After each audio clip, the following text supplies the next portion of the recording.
오늘 여러분들과 함께 나눌 말씀은 마태복음 9장 9절에서 13절 말씀입니다. 마태복음 9장 9절에서 13절 말씀입니다. 제가 봉독하도록 하겠습니다. 예수께서 그곳을 떠나 지나가시다가 마태라 하는 사람이 세간에 앉아 있는 것을 보시고 이르시되 나를 따르라 하시니 일어나 따르니라.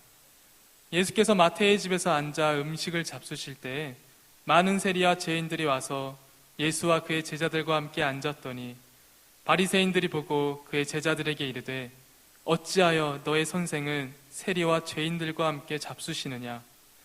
예수께서 들으시고 이르시되 건강한 자에게는 의사가 쓸데없고 병든 자에게라야 쓸데있느니라. 너희는 가서 내가 긍휼을 원하고 제사를 원하지 아니하노라 하신 뜻이 무엇인지 배우라. 나는 의인을 부르러 온 것이 아니요 죄인을 부르러 왔노라 하시니라.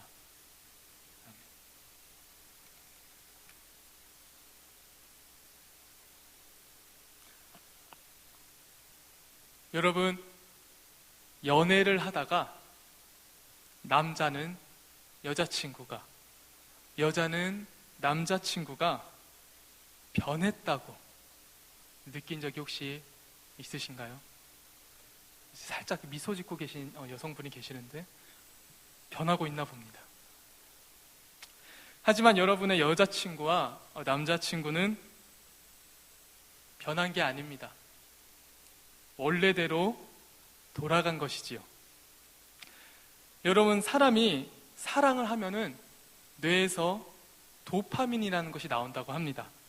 이것은 사람을 설레이고 기쁘고 즐겁게 만든다고 합니다. 근데 이 사랑에 빠져 도파민이 분비된 상태의 뇌는 마치 마약 중독자의 뇌 상태와 같다고 합니다.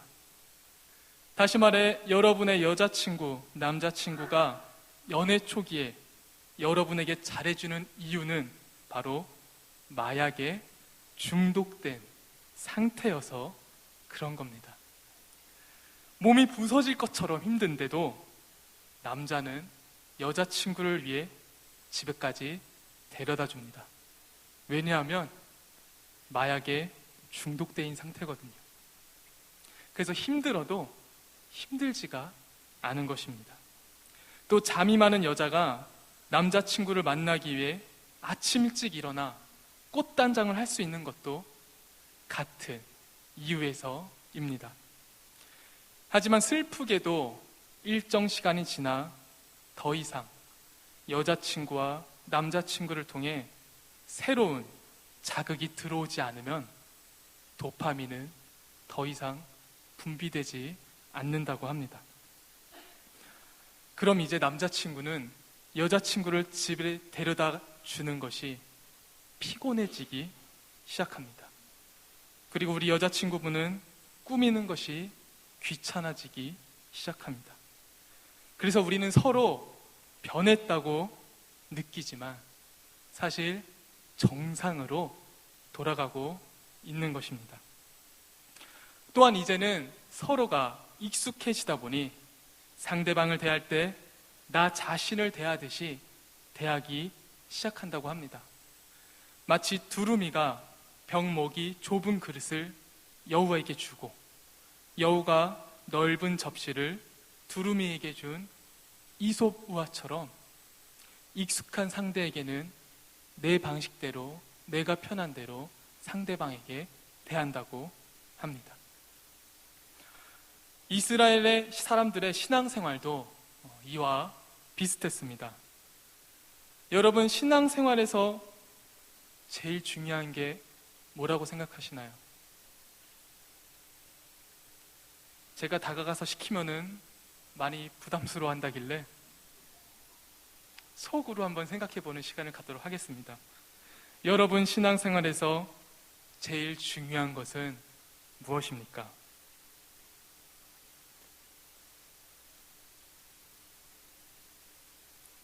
각자 여러 가지 의견이 나올 테지만 아마 공통적으로 나올 수 있는 얘기는 바로 예배이지 않을까 생각이 되어집니다. 이스라엘 사람들도 예배를 굉장히 중요시했습니다. 그들이 얼마나 예배를 중요시했는지는 여러분들 성경책을 펴보시면 알 수 있습니다. 창세기, 출애굽기, 레위기, 우리 바로 이 레위기에서 성경 통독의 걸림돌을 만납니다. 레위기를 읽어보면은 어떻게 예배를 드려야 되는지에 대해서 상세히 기록된 것을 우리는 볼 수가 있습니다. 그들은 이집트 노예 생활에서 탈출한 뒤 그들을 인도한 모세를 통해 하나님께 어떻게 예배를 드려야 하는지를 배우게 됩니다. 그들은 하나님만을 예배하는 민족이 되었습니다. 그들은 탈출 후 약속의 땅 가나안에 정착하여 왕권을 세운 뒤 하나님을 예배하는 근사한 성전도 짓게 됩니다. 성전에서 그들의 예배에 대한 관심은 절정에 달하게 됩니다. 하지만 이스라엘이 남북으로 찢어지면서 그들에게 권태기가 찾아옵니다. 더 이상 하나님을 예배하지 않게 되었습니다. 그러자 하나님께서는 당시 강대국이던 아시리아와 바벨론을 막대기로 사용해 이스라엘을 치십니다. 예배할 성전이 무너지고 나라를 잃은 이스라엘 사람들은 자신들이 하나님의 말씀을 따르지 않아 이렇게 된 것이라고 생각했습니다. 그래서 그들은 말씀을 지키는 것을 매우 중요시하게 됩니다. 또한 그들은 하나님의 말씀을 따르지 않는 사람들과 구별되기를 원했습니다. 그러면 하나님께서 좋아하실 줄 알았습니다. 근데 이게 너무 과하다 보니 자기네들처럼 살지 않는 사람들을 배척하기 시작했습니다. 오늘 말씀에서 예수님께서는 세관에 앉아있는 마태에게 말씀하셨습니다. 나를 따르라. 그러자 그는 일어나서 예수님을 따릅니다. 예수님께서 마태의 집에서 그의 제자들과 식사를 하고 있을 때 많은 세리와 죄인들이 함께하였습니다. 유대인 중에 바리새파, 바로 하나님의 말씀을 신실하게 지키던 사람들이 예수님의 제자들에게 이렇게 말합니다. 어찌하여 너의 선생은 세리와 죄인들과 함께 잡수시느냐? 이들이 이렇게 질문한 이유는 당시 세금을 걷어가던 세리들은 정해진 세금보다 더 많은 세금을 걷어 남은 돈은 자기들이 뒤로 챙기고 정해진 세금은 로마인들에게 보내면서 자기네들은 세금도 안 내고 부유한 사람들 곁에 살았기 때문에 소위 말해 완전 친일파 취급을 당했습니다. 바리새인들은 예수님의 제자들에게 하나님을 예배하는 사람이 어떻게 저런 친일파 같은 놈과 함께 할 수 있느냐? 라고 묻는 것입니다. 예수께서 질문을 들으시고 비유로 말씀하셨습니다. 건강한 자에게는 의사가 쓸데없고 병든 자에게라 쓸데있느니라. 예수님께서는 자신을 의사로, 죄인 취급받는 세리를 병든 자로 비유했습니다. 병든 자에게 의사가 필요하듯이 죄인에게는 내가 필요하기에 내가 그들과 함께 했다고 말씀하신 것입니다. 그리고 이어서 말씀하십니다. 너희는 가서 내가 긍휼을 원하고 제사를 원하지 아니하노라 하신 뜻이 무엇인지 배우라. 교회 다니는 사람에게 흔히 중요하다고 생각하는 것은 예배입니다. 근데 예수님께서는 놀랍게도 나는 죄인들을 불쌍히 여겨주는 것을 원하지 나에게 예배드리는 것은 원하지 않는다고 말씀하십니다. 그럼 처음부터 이스라엘 사람들에게 예배보다 긍휼을 원하신다는 것을 알려주셨다면 이스라엘 민족들이 약 2000년간 이렇게 돌아가지 않았을 텐데 왜 미리 알려주지 않으셨을까요? 그러나 사실 하나님께서는 이스라엘 민족들에게 태초부터 이 사실을 알려주셨습니다. 그들이 듣지 않고 있었던 것이죠. 여러분들, 가인과 아벨 이야기를 다들 아시나요? 아담과 하와가 에덴 동산에서 하나님의 말씀을 어기고 선악을 알게 하는 나무의 열매를 따먹고 쫓겨난 후 처음으로 낳은 자녀들입니다. 가인과 아벨은 인간이 하나님께 드리는 첫 예배인 제사를 지냈는데, 둘째 아벨의 제사만 받으시고 첫째 가인의 제사는 받지 않으셨습니다. 왜 그러셨을까요?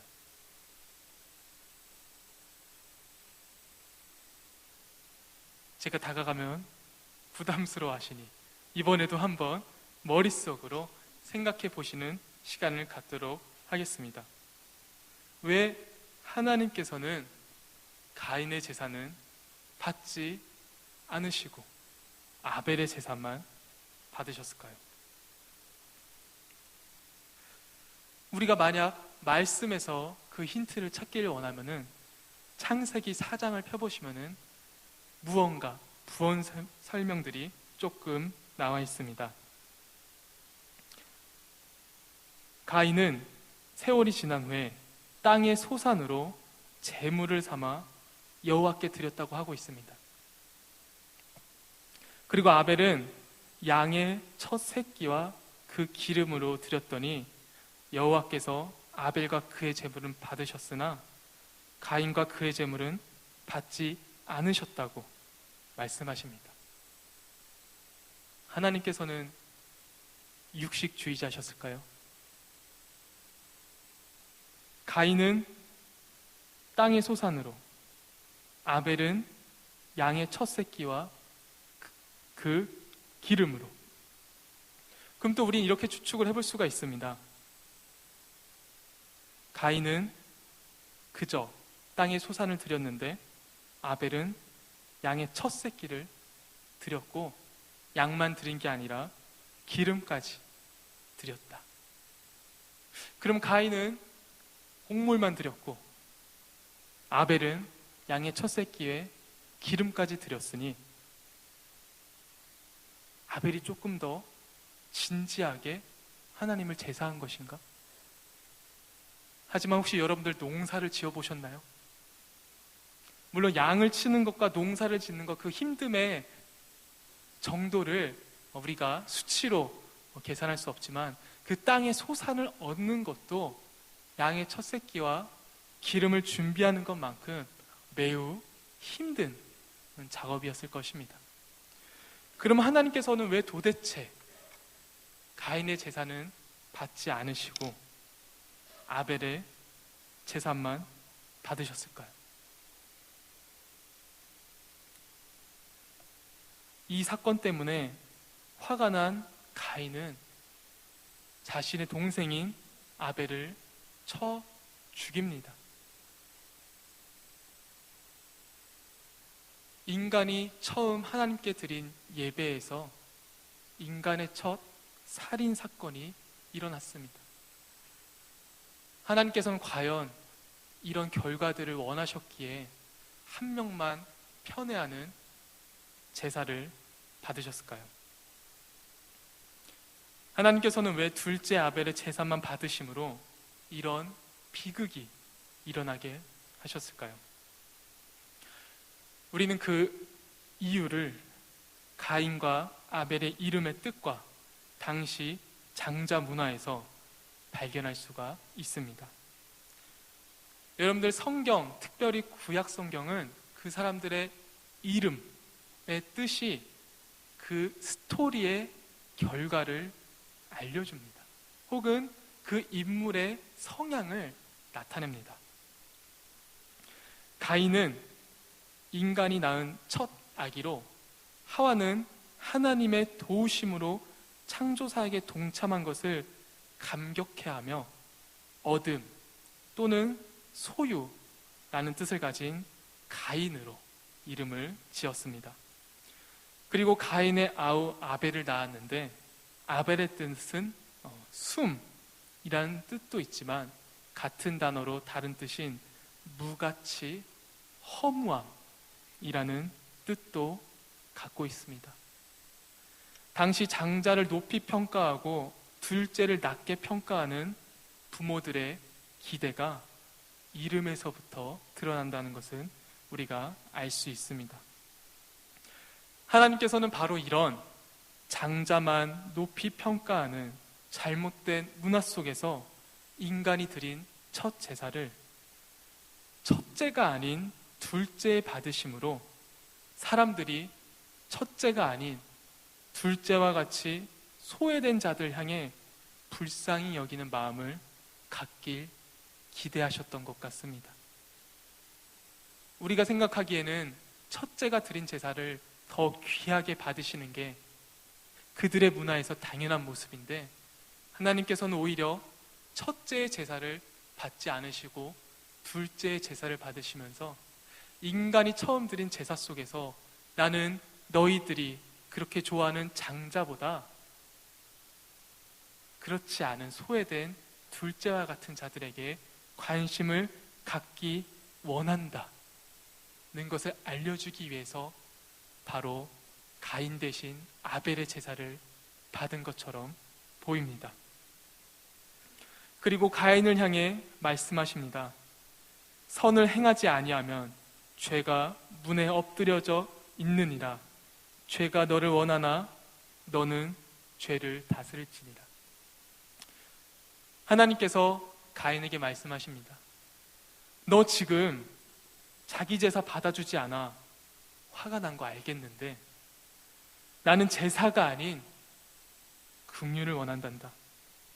그런데 너가 지금 화를 다스려 둘째를 향해 긍휼히 여기는 마음을 갖지 않는다면 문에 엎드려져 너를 원하고 있는 죄에 너가 넘어질 것이다 라고 말씀하신 것입니다. 하지만 첫 인류가 하나님의 말씀을 듣지 않고 선악과를 따먹은 것처럼 첫 제사에서도 인간은 긍휼을 원하셨던 하나님의 말씀을 듣지 않고 가인은 아벨을 쳐 죽입니다. 너희는 가서 내가 긍휼을 원하고 제사를 원하지 아니하노라 하신 뜻이 무엇인지 배우라. 여러분, 지난 금요일에 뉴스가 2개 있었는데 어떤 뉴스였는지 혹시 알고 계신가요? 예, 감사합니다. 지난 금요일 새벽 박근혜 전 대통령님은 구속당하셨습니다. 그리고 세월호는 목포 신항에 도착했습니다. 긍휼함을 몰랐던 자의 3년 후의 모습입니다. 그러나 여러분들 놓치면 안 되는 게 있습니다. 우리가 생각해야 되는 긍휼은 끝난 것이 아닙니다. 우리는 계속해서 긍휼을 기억해야 됩니다. 왜냐하면 예수님께서 오신 이유는 의인을 부르러 온 것이 아니요 죄인을 부르러 오셨기 때문입니다. 하나님께서는 태초부터 제사보다 긍휼을 원하셨습니다. 그렇다고 예수님께 필요치 않은 사람이 있다는 말씀은 아닙니다. 예수님이 보시기에 의인은 아무도 없기 때문입니다. 스스로 의인이라고 자부했던 유대인들은 예수님을 십자가에 못 박았습니다. 여러분들은 어떤 사람들인가요?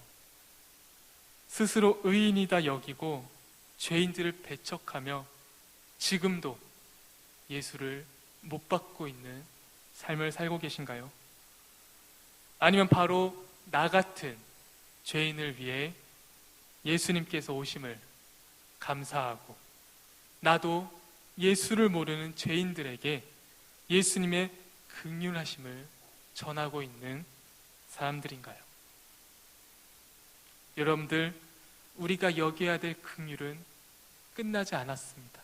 우리는 계속해서 죄인들을 긍휼히 여길 줄 알아야 합니다. 다 함께 나 같은 죄인 살리신 함께 찬양하시겠습니다.